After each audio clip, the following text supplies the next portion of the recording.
शेतकरी मित्रांनो, आज आपण समर्थ स्प्रे पंप पाहत आहोत। पहा, याच्यामध्ये वेगवेगळ्या पद्धतीचे नोझल आपण कसे ॲडजस्ट करू शकतो ते पाहणार आहोत।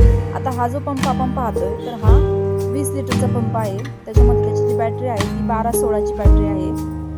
तर याचे वेगवेगळे नोझल आपण ट्राय करतोय। पहा, हा एक नोझल आहे, तर हा नॉर्मल प्रेशर आहे आणि याच्यामध्ये आपण सिंगल आणि डबल अशा दोन्ही पद्धतीने प्रेशर ट्राय करू शकतो।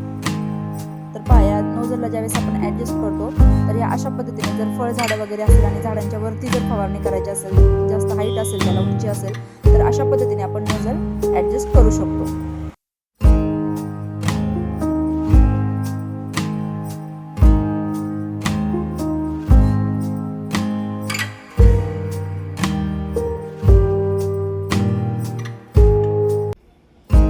पहा, तुम्ही ही गन पाहू शकता।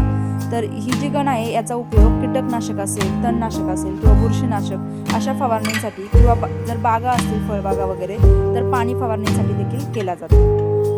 पहा, आपण त्यानंतरचं जे नोझल आहे तर पहा, हे सिंगलवर चालू आहे। आता याला आपण डबल मोटर करणार आहोत, तर यातला फरक तुम्हाला लगेच जाणवेलच। पहा, आता आपण डबल मोटर केला आहे आणि आपल्याला नोझलचा जो स्प्रे आहे त्याच्यामध्ये जो फरक आहे तो जाणवलेला आहे।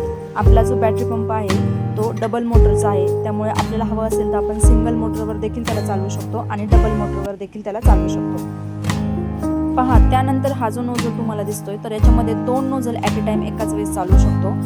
अशा पद्धतीने सेटिंग केलेली आहे, किंवा 2 नोझल एकत्र चालवू शकतो। तर ज्यावेळेस सरी मोठी असेल त्यावेळेस तुम्ही 2 नोझलला दोन्ही साईडला मध्ये अंतर ठेवून अशा पद्धतीने चालवू शकता की जेणेकरून पूर्ण सरीला तुम्ही, किंवा 2 जास्त मोठी सरी असेल, 2 सरी असतील तर तुम्ही त्याला औषध फवारणी करू शकता।